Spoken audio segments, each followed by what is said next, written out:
here's what I think is a really important word, permission.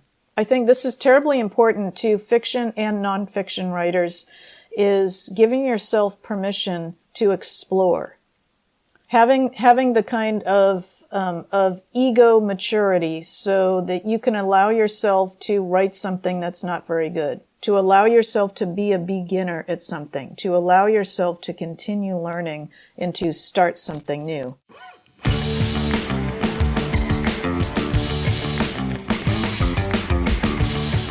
You are listening to Personal Development Mastery Podcast, where you will find both the inspiration to grow and the actions to implement towards your next level. I am your host, 𝘁𝗁𝗵𝗄, and my mission is to inspire you to stand out and live your best life. I interview thought leaders, authors, entrepreneurs, spiritual teachers, exceptional people who will inspire you to improve your life and offer, through their wisdom, actions you can take and implement. Tune in for 2 new episodes each week and make sure you follow the podcast to get the episodes as soon as they are released.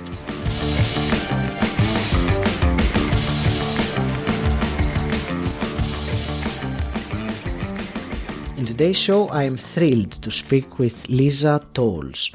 Lisa, you are an award-winning crime novelist, a blogger, graphic designer, and musician living in the San Francisco Bay Area. You are a passionate speaker and blogger on the topics of writing, personal mastery, and strategic self-care, while you also work full-time in the tech industry. You have 7 crime novels in print with a new title forthcoming later on in 2022, and you are passionate about storytelling, strategic self-care, and helping people. Lisa, welcome to the show. I'm delighted to speak with you today. Thank you so much. I'm delighted to be here too. Good morning. Well, good morning for me, good afternoon for you. It's great to have you here, and I believe it's a very important topic that we will discuss today, and that will be storytelling and some aspects of it. But before we go there, I wanted to ask a couple of things so that we can get to know you a little bit better. So, okay. My question, a very simple question really, is when did you start writing? And why did you start writing? I know it's a simple question, not necessarily a simple answer, but I'm curious. And probably different for everyone you ask, right? We all have kind of a different path. And I think for me, I've always been a writer. I remember being a child, very young, and it would be a snow day. So a snow day, I grew up in New England. And a snow day is a wonderful thing if you're a child. So a snow day means there's so much snow, the school bus can't pick you up and you have the day off. So it's this wonderful celebratory jailbreak feeling. And there's always a question for parents, oh my God, what am I going to do with them today? So my mom, my wonderful mom would only give us 30 minutes of TV. And she would say, you have to find something else to do with your time. You're not going to sit in front of the TV all day. You have 30 minutes, so use it wisely. And we would say, what are we supposed to do? And she would say, play a game, write a story, create some art, something like that. My parents are musicians, and I grew up in a family of musicians, and they really encouraged creativity. And I used to write stories, and I had no trouble doing it, and I loved it. It was just this world of make-believe. I used to love reading stories too. I still love reading, but I wrote stories back then, and I don't know if they were any good, but they were my escape, and that's really what I bring to my fiction writing now. Fiction writing is escape, and I think good fiction writing really should give the reader a mechanism for transportation. So they can read your story, enter your world, and go someplace fantastic and forget everything. So I've been doing that really all my life. I like, there was one thing that, a phrase you used that, about make-believe, and it made me realize how many people have completely, I mean, adults have completely forgotten that element of make-believe, and they might even just associate it with children, that it's not something that we do. So give me a comment about this make-believe and its importance, in our everyday life, really, and doing things that we want. It's a great question, and I think make-believe is really the mechanism for a lot of art, not just writing, but a lot of art. So I think of make-believe as the mechanism for creativity in general. Mm-hmm. And what is make-believe really? You're pretending that you're going somewhere else, or that you are someone else. And it's a way of kind of forgetting your current concerns or challenges, and you get taken away to another place, in another world. And whether you're comparing what you're reading, whether it's fiction or nonfiction, to your own life and own experience, I think isn't as relevant as you allowing yourself to go there and to be transported by whatever you're reading. So for me, that sense of make-believe is the element of escape that drives me to read, and it drives me to write stories. I want to explore different things, and I just kind of let my mind go there. I mean, then the craft of writing, of course, comes in to sort of like, organize it and make that story into something publishable, which is a completely different path and trajectory. But the create phase, it's just terribly important to all writers, and especially to me and my creative soul, just allowing myself to kind of make stuff up. I love how you say it. I want to ask you specifically with that, because I'm intrigued about something. You said pretending to be, and so when you do it, when you make believe, when you pretend to be whatever it is that you are making believe, do you do it do you close your eyes and go there? Do you do it while you do other things? Is that a mental, as a mental process, is that something separate from other stuff for you? Do you combine it with something else? I hope it makes sense what I'm asking. Yeah, I think I understand what you're asking. The way I do it, every writer does it differently. Mm-hmm. I have a work in progress right now. It's another thriller novel. It's about 3/4 done. And as I start writing a new book, I create something visual for myself. So I have lots of different ways of manifesting the story and reminding myself of what I'm doing and where I'm going.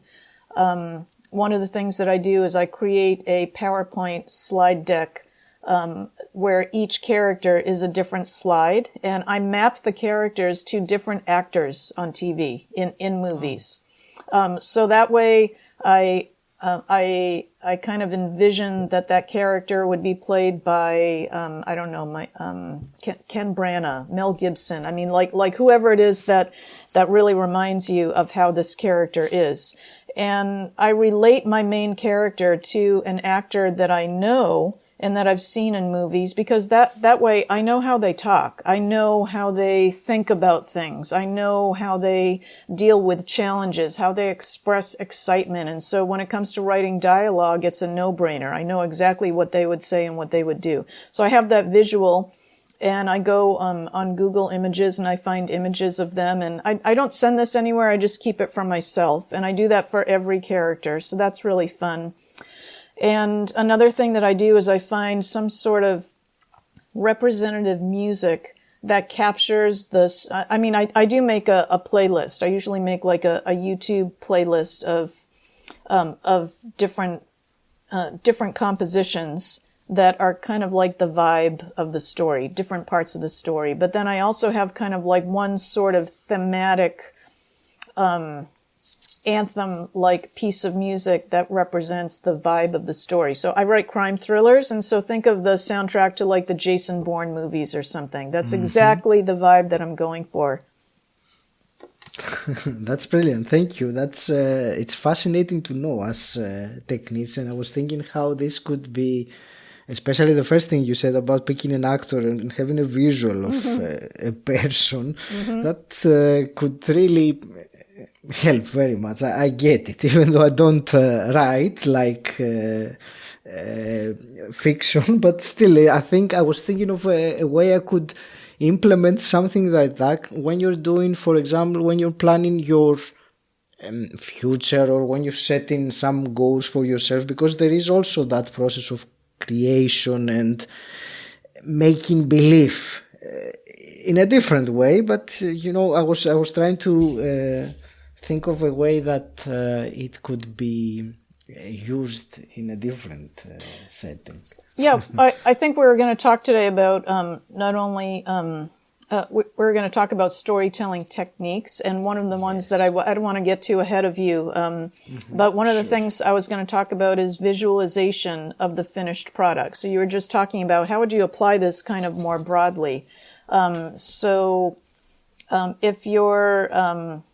If you're an author and you're working to be a best-selling author, for example, you could post images of things like the New York Times book review logo in your workspace, or even the phrase best-selling author as a visual reminder of where you want to go.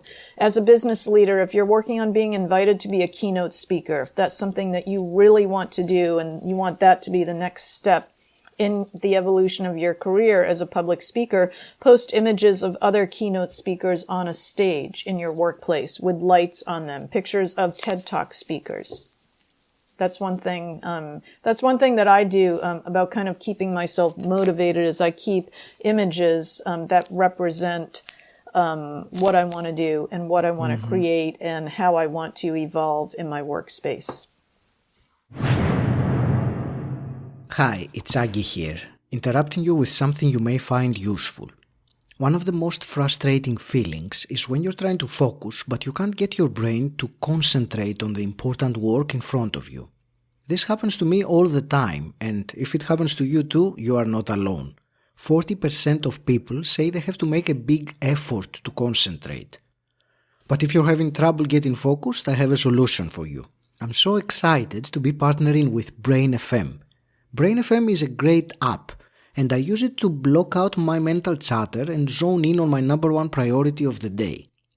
Brain FM uses functional music that is backed by science and research, and it is designed to give us that extra edge when we need our undivided attention. And they also have relaxation, meditation, and deep sleep modules that help you unwind and recharge. So if you want to be able to place your full attention exclusively in the activity you choose, whether that's meaningful work or relaxing or getting high quality sleep, right now as my podcast listener, you get 20% off Brain FM subscription at brain.fm/Agi. That's an amazing deal for such a useful app. Thousands of people have given 5-star reviews to Brain FM. Find out why? brain.fm/Agi. That's fantastic, and thank you for that. And actually, yes, I will use that as a bridge then to one of the things that we wanted to discuss, which is using some of these storytelling techniques that you as a novelist use and taking them. I mean, whether one is an entrepreneur or communicates, and I think in that second category, pretty much every single person belongs to, because we all have to do that. And using some of these storytelling techniques that you use as a novelist to be able to share our message in a more compelling way, if you want. And before I ask you about specific techniques, I want to ask you what's so important, what's so powerful about storytelling? I keep thinking of the word audience. We all have a mission. We all feel driven by something that we don't consciously decide in our brains. Our heart, our soul decides what that mission is. So I feel compelled to write stories and to help other people write stories and help them free blocks and limitations to their creativity. Your soul might be guiding you to be a facilitator and a host, to host meaningful conversations in the world and get people to collaborate. And you're a wonderful host. And I can tell that this isn't just your job and something you do for an economic reason. It's something that you're driven to do. And storytelling, I think, is a way of bridging what's in our hearts and our souls to something that we can make meaningful in the world to bring value to other people. So I see storytelling as kind of like a mechanism for us to bring our authentic selves to everything we do, but also a bridge to connect us with other people. And my goodness, what could be more important than that, especially in the world right now? Fostering those connections through storytelling, I think is very meaningful work.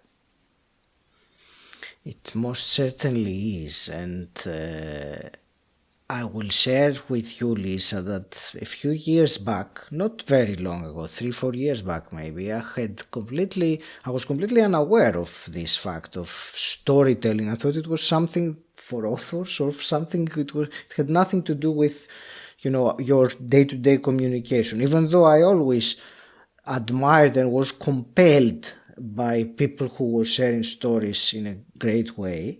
I never thought of it that I was compelled to specifically the stories. In other words, I hadn't realized how important it is. It was through my journey and where it brought me that I realized how important it is and how someone listening, or the audience, the word you used earlier, gets drawn and connected with the story, with the characters, rather than a way of, let's say, teaching or lecturing or other things you can use. It's a very different approach to use a story, and if you use it in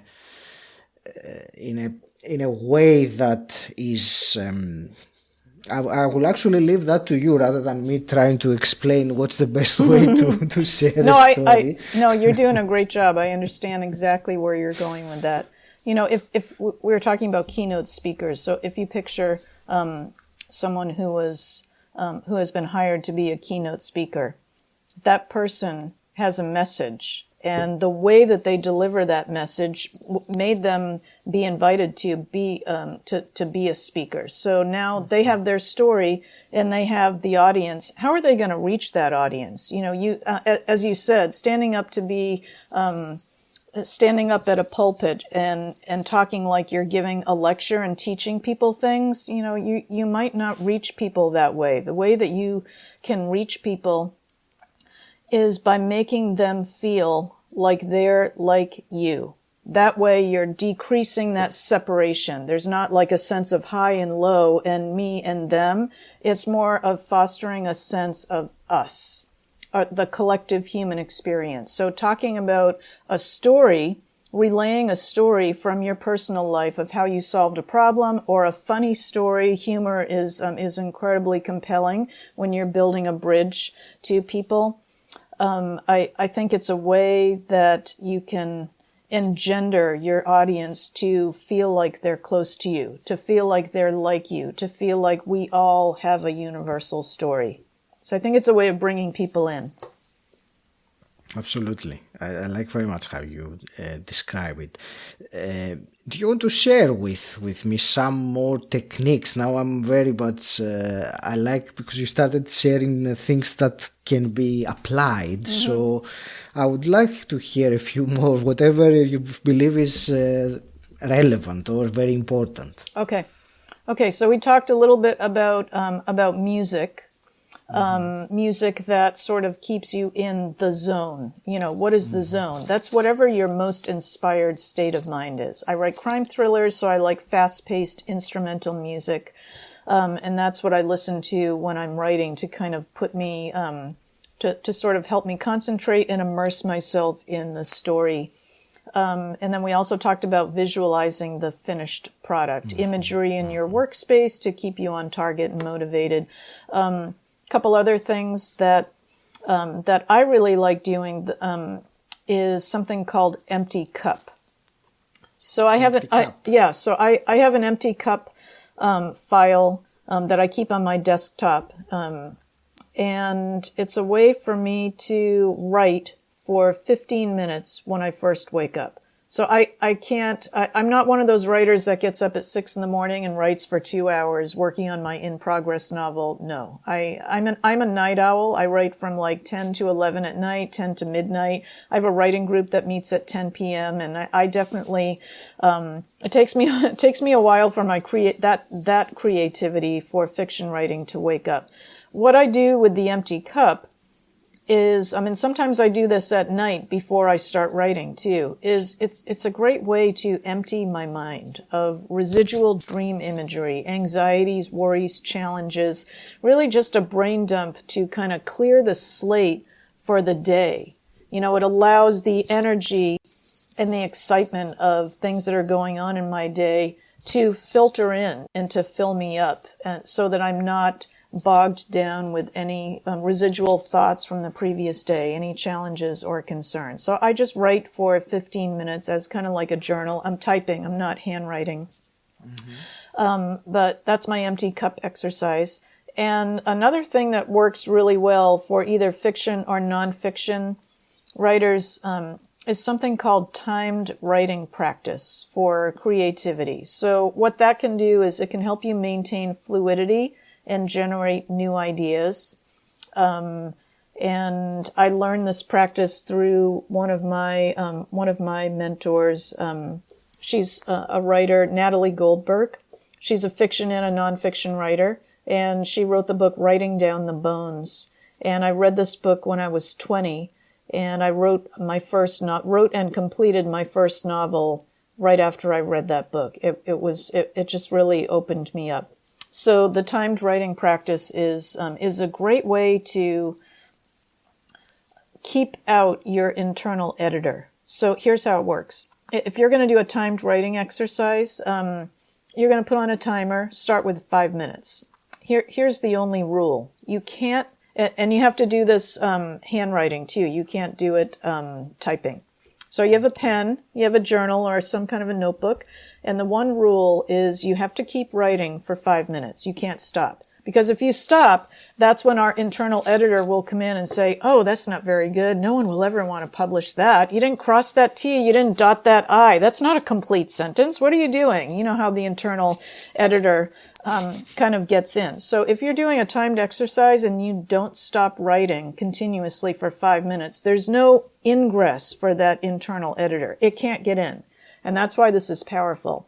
And you don't even need to necessarily go back and read what you wrote.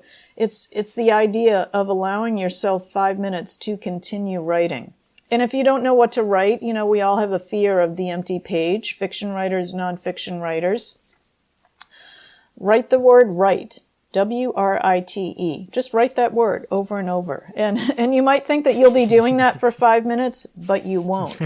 You might start there, or you might start with writing a recipe for lasagna. If you can't think of anything, just make something up. And what you will find is once you start writing, the thoughts will come and the ideas will come. And once you do this for 2 or 3 days, I guarantee you will feel like 5 minutes, is it over already? No, I need more time. And you'll want to do it for more time. So it's a very powerful exercise for kind of freeing your creative mind and heart. And you can skip. Yep, please. It's great. And there were some things that came up while you were describing this. I will start with the scary thing that came up was Jack Nicholson typing all work and no play. This when you started saying you will write for 5 minutes. But I think that exercise I would call it like a brain dumping in a way, because I don't know how much sense it will make when you try to read. Obviously, when your internal editor, as you call it, doesn't make corrections, it's going to be confused, to use this word rather than anything else. But, that's right. And I don't think you're going for perfection. And you're not, and you're not going for a finished product that's going to be good that you could show to someone else or even use for something. I think the point is to use it as a way, the way I describe it to students and novices is, imagine you go into, so imagine that you're walking in the woods. You're just walking in the woods to explore, to have some space and some quiet reflection time. You see through a clearing this old house. Looks like a haunted house. Looks like no one's lived there for literally 100 years. So you go into this house, you're drawn to it. You know, the sun is shining. There are beautiful trees around it, but this house is decrepit. It literally looks like you could blow it down. So you walk in, there's no door. You walk in this house, you're looking around. And there's a kitchen sink where a kitchen used to be. And there's a faucet. And you turn on the faucet and it doesn't really turn. And you think, you know, you're struggling to turn it. And finally you turn that faucet and it kind of creaks and you turn it a little bit more. And no water comes out at first. And then eventually like brown, rusty water comes out, dirty, disgusting water. And you leave the water running, you leave the faucet on, and you're exploring the house some more. And then you come back to look at it, and after the faucet's been on a while, the water runs clear. And then after the water runs clear, the water starts to flow more consistently too. So I think turning on your creativity is about just practicing it. You know, like any muscle, practice that fluidity comes with repetition. So the timed writing practice is really like just turning the crank on that water valve so that water flows out of it every time you turn it on. That's a great way to describe it, and it completely makes sense to me. And I also find, what you say very also useful. Apart from, writing as such, if you write in a book, it's for if you write in content or you write your emails or your campaign emails or any creative thing that you are about to create, allowing yourself this opportunity to clear the muddy water that might come in the beginning is I can think of myself. I will tell you what came to my mind personally doing it rather than trying to write the first paragraph of my email as it would be. Just spend the first few minutes writing whatever else and then write the first paragraph. So thank you for that. I will certainly use that. It's very actionable. Exactly. You could use the empty cup exercise, and it doesn't have to be for 5 minutes. It could be for 1 minute. And you are definitely a writer, Agi. Even if you're not writing novels, you write content. You are doing nonfiction writing all the time. You are a different kind of storyteller, but you are absolutely a storyteller. So yeah, I think this applies to nonfiction writers and fiction writers. And there's another part of the timed writing practice is once you start doing it, and you get more comfortable with, 5 minutes of writing, go. The next part of it, to kind of scale it up a little bit, could be something that I do, and it's called random writing prompts for fluidity and flow. So I have one person that I write with, and we trade writing prompts. So he might give me a prompt and say, okay, you've just bought a new house, and you walk in the house, you walk in the front door, and you see a man lying on the floor. Go. So you don't know if it's a dead body. I write crime thrillers, so that's naturally where I go. Or it could be someone it could be a caretaker that just collapsed and they're and something like that. And then I give him a prompt too. And it's just like a kind of like a phrase, and you have to write something for 5 or 10 minutes just based on that. It can be dialogue. It can be reporting it like you're writing an article in a newspaper. It can be like a journal entry, and you don't have to read it back and forth. And if you're doing this for yourself, just you can go to websites and look for writing prompts. There are tons of websites that have writing prompts on them. And a prompt is really just the door into something.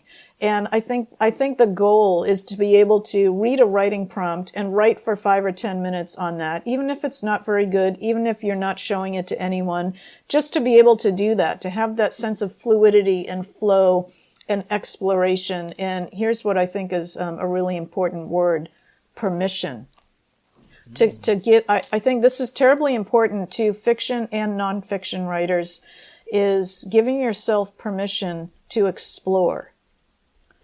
Having the kind of ego maturity so that you can allow yourself to write something that's not very good, to allow yourself to be a beginner at something, to allow yourself to continue learning and to start something new, even if it's not going to be good, even if it's not going to be perfect. And I say that word permission because I think perfectionism plagues so much and saps so much happiness and joy.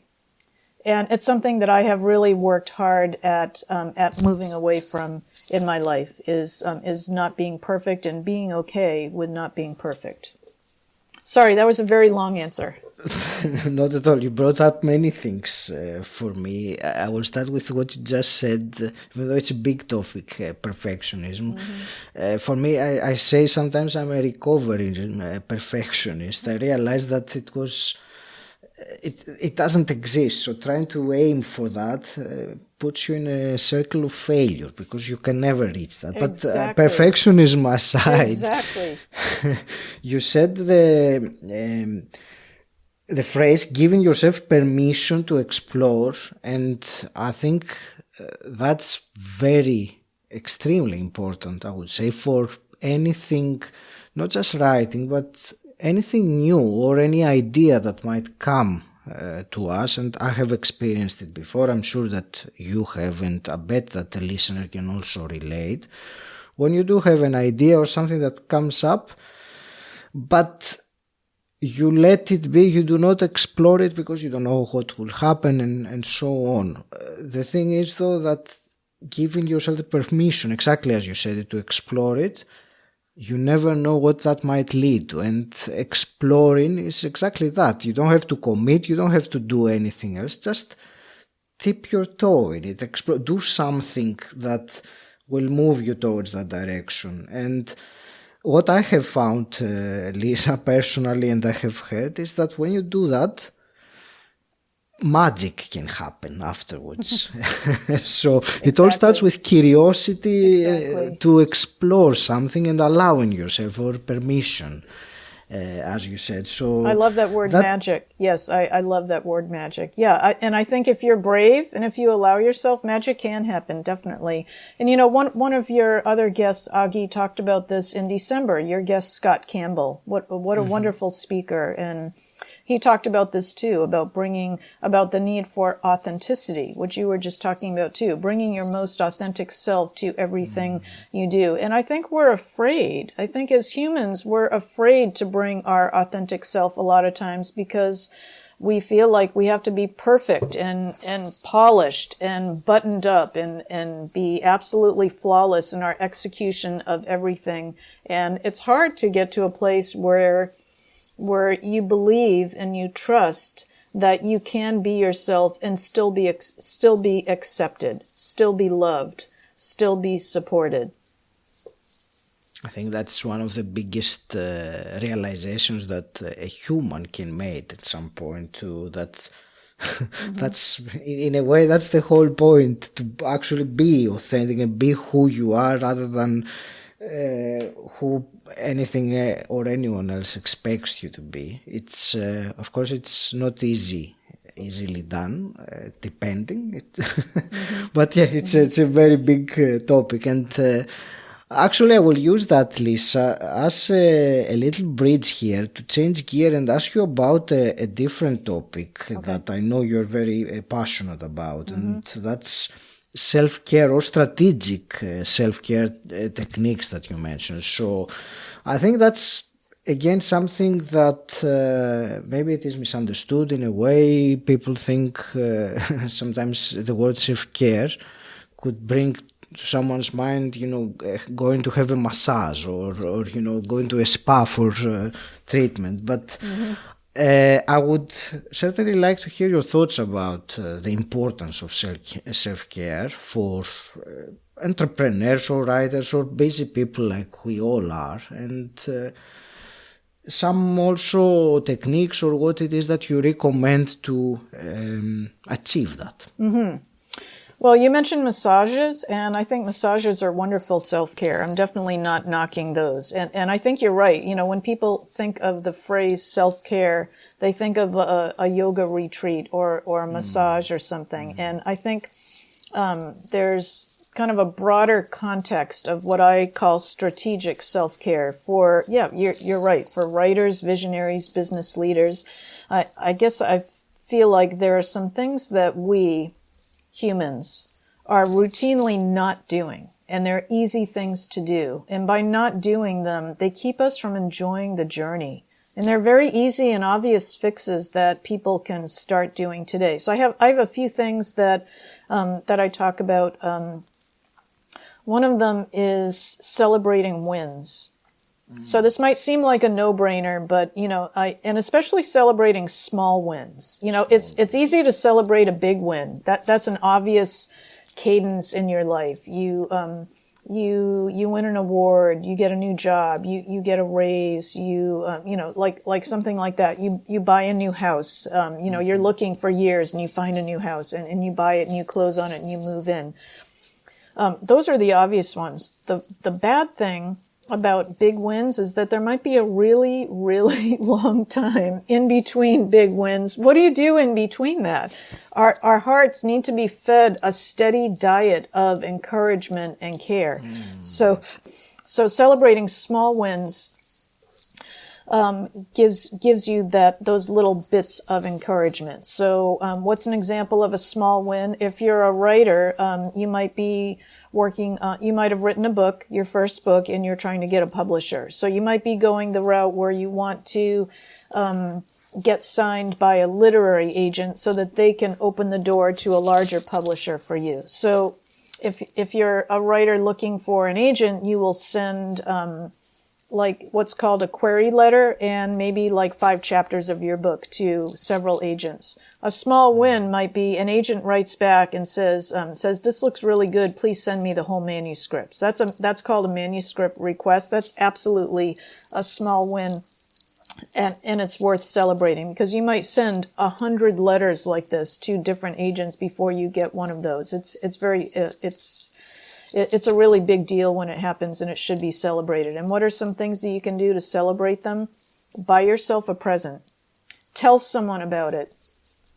Also sit and reflect and say, wow, I really reached a goal here. This is awesome. I feel really good about this. Just even saying those words to acknowledge it to ourselves can be very, very powerful. And buying yourself a gift, something, indulgent that you wouldn't normally do. Or you could put something up on your refrigerator, like print out the email that you got from the agent on your refrigerator. So every time you go in the kitchen, you see a reminder that you went for something and you got a favorable response. Another thing that I think can be really, really important is grieving your losses. And this is something that I don't see a lot of people talking about. I mean, there's a lot online about self-care, but a lot of it is like the way that you characterized it, yoga retreats and massages. And both of those are wonderful.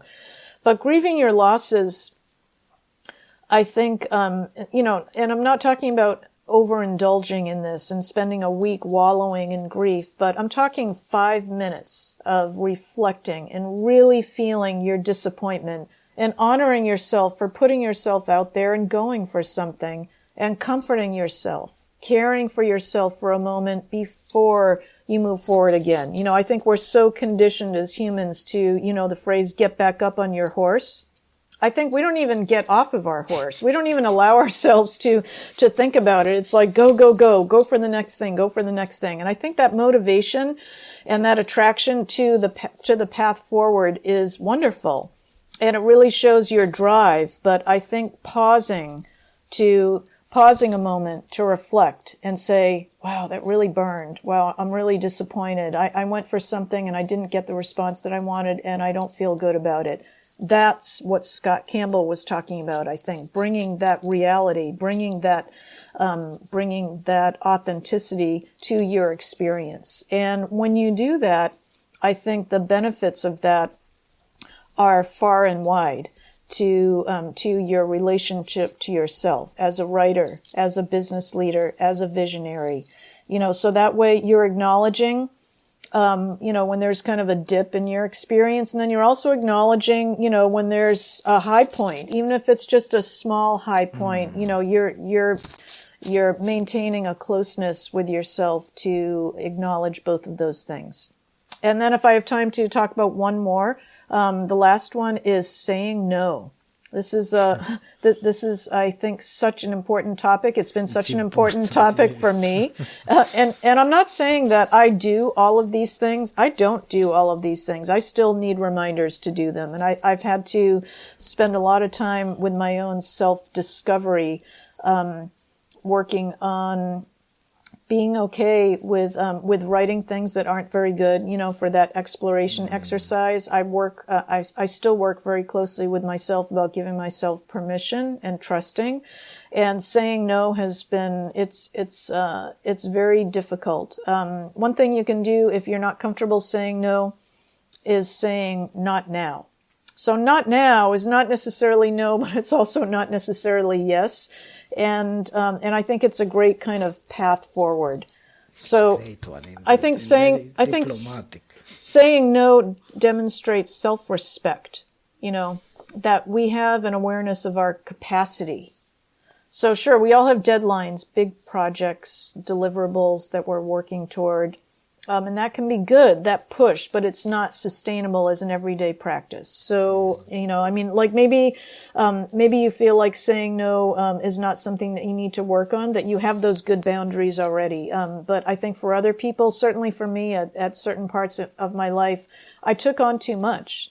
You know, even now, you know, I mean, so talking about strategic self-care for writers or for business leaders, you know, I feel such a passion, really a calling for helping writers on their journey. And I didn't really have a lot of help for me on the beginning of my journey. So if I can use my experience and help a beginning writer start their journey off well, that brings so much meaning to my heart. I love that. So when I get invited to speak about this, it's hard for me to say no because I love it. I love it so much.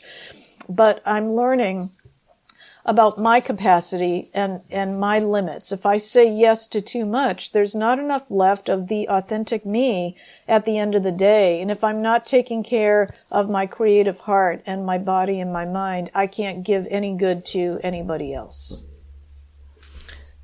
Thank you very much for this was a wonderful answer, very comprehensive. I will reiterate it very briefly in my own words, as you said.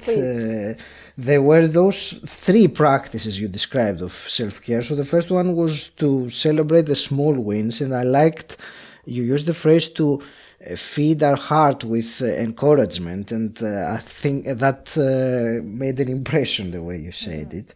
The second one was grieving our losses, and that word grieving, I liked how you described about not just reflecting but also feeling the disappointment of the loss, exactly, while at the same time being self-compassionate and not beating ourselves up about the loss. So it was it is a very great method, if you want, of self-care. And the third one you said was saying no or not now, which is a big skill, a very important skill, But I believe we need to realize at some point, it's, the analogy they always say about the mask in the airplane. When the air pressure drops, you have to put it on yourself first.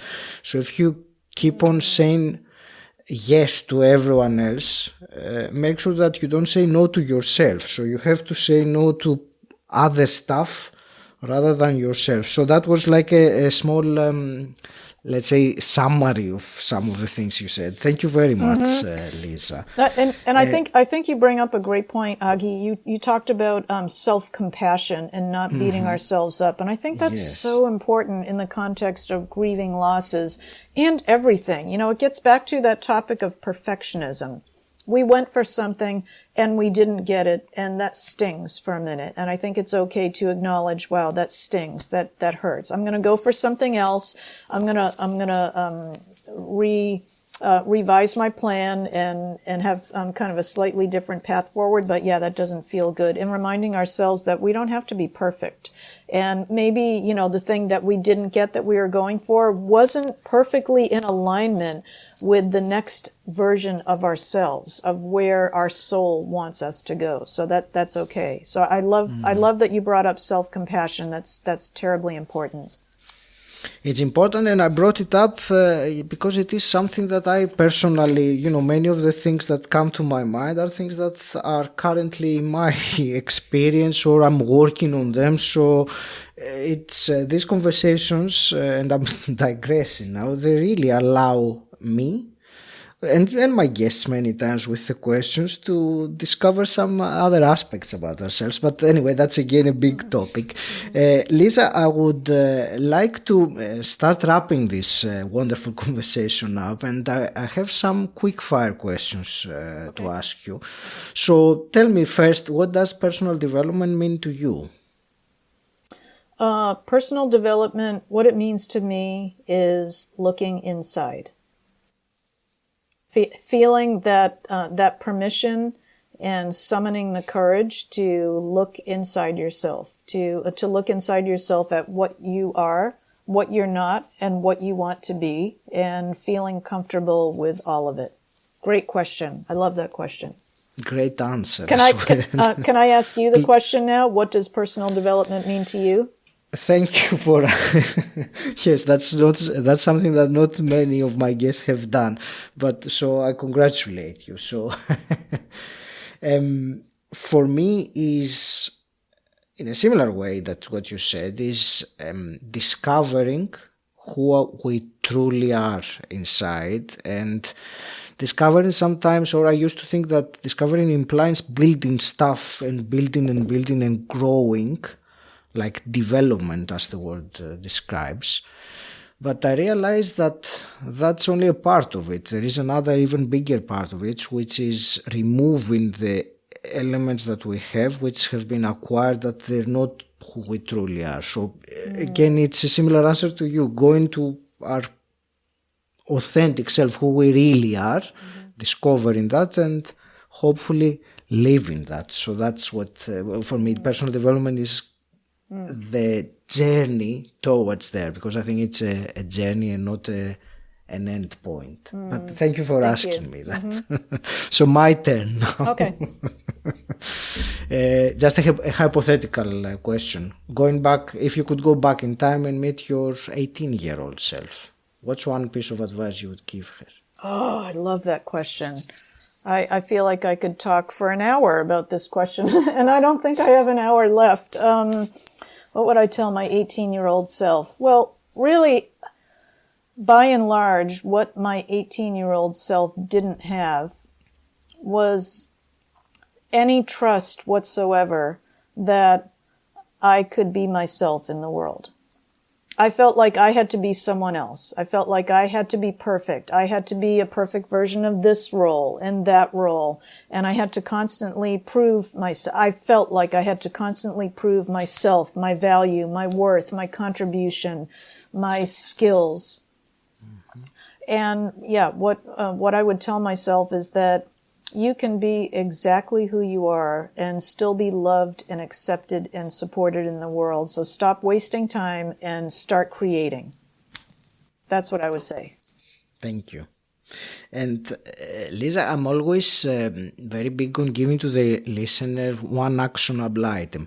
I know that you've already given them quite a few during our conversation, but as a summary, if you were to give to the listener right now one actionable item, something they can implement straight away, what would you tell him or her? If I can have two, I'll give one that's a storytelling technique and one that's a strategic self-care technique. Is that okay? Sure. Okay, Yes. so for the storytelling techniques of the ones that we talked about, I think empty cup is a really good exercise. You can do it. It doesn't have to be at 6 o'clock in the morning. It can be, just before you have to write anything. You're writing an article. You're writing a LinkedIn article, a blog post. You're writing an email to an important recipient talking about a challenge that you're working through. Having just an empty cup so that you can just kind of write and free up your mind for 5 minutes can be really helpful. And then strategic self-care, I would say, of what we talked about, celebrating small wins. I think small wins often get forgotten and we don't acknowledge them, and a long period of time goes by where we're not getting any encouragement or any support for what we're doing. And I think celebrating those small wins, being able to define what a win is, what a small win is, something worthy of celebrating, I think that's one part of it. But then also acknowledging it and doing something nice for yourself and appreciating yourself to keep your creative heart fed so that you're excited to get the next small win. That's fantastic. Thank you. Lisa, how can people connect with you and find out more about you? And also, please share with us about your latest book that is out. Okay. So my website is lisatowles.com, LISATOWLES.com. And my latest book, it was published back in November of 2021. It's called 95, and it's a crime thriller. It's published by Indies United Publishing, and I'm delighted that Indies United is also going to be publishing my next book coming out in June. That book is called Hot House. So 95 is a standalone thriller, and Hot House is the first of a 3-book series. And I'm really excited about Hot House, especially because I've never written a series before. This is the first series. I've written lots of books, and this is the first time I've actually written a series, and I'm pretty happy with it. So this is book 1 of that series, and then there are 2 more that'll be published later on. But yeah, I'm excited to be working with a lovely small publisher, Indies United, and I really feel their support behind me, and I'm really excited about that path. And I will put your website link in the show notes. Lisa, Okay, I want to thank thank you very much. It was both a very enjoyable conversation, but apart from my own personal enjoyment, I believe there was some tremendous value and actionable items and ideas that were discussed during the conversation. So I appreciate that very much. Thank you so much. And you had a lot of reflections that I will come away with too. So I appreciate the back and forth and the collaboration, kind of talking about these concepts. Yeah, it's been lovely being here and lovely to share with you today. Thank you very much. Any last parting words? Be kind to yourselves, and to be kind to myself too.